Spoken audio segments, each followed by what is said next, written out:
अरे वो अरे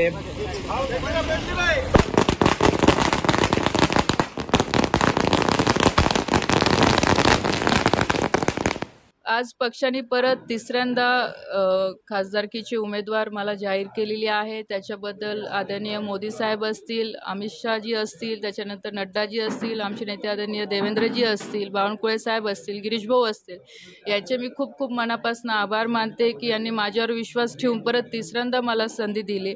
आणि त्याचबरोबरने मी सगळ्या जनतेचे खूप खूप मनापासून आभार मानते की परत तिसऱ्यांदा त्यांनी माझ्यावर विश्वास दाखवला। कारण की आपल्याला सगळ्यांना माहिती आहे सातत्याने पार्टीचे सुद्धा सर्वे होत होते आणि त्या सर्वेमध्ये जनतेने मला साथ दिली। कारण की जनतेने मला साथ दिली नसती तर कदाचित माझा विचार झालाही नसता।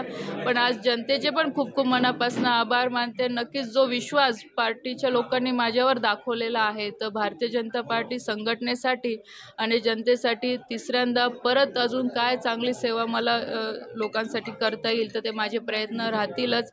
आणि आज खूप मोठा आनंदाचा दिवस आहे कारण की सगळ्यांच्या मनात खूप धाकधूक होती। माझ्यापेक्षा कार्यकर्त्यांच्या मनात, सर्वसामान्य जनतेच्याही मनामध्ये होतं की ताईंना संधी मिळाली पाहिजे आणि आज सगळ्यांची प्रार्थना, सगळ्यांच्या शुभेच्छा आज पूर्ण होताना दिसत आहे।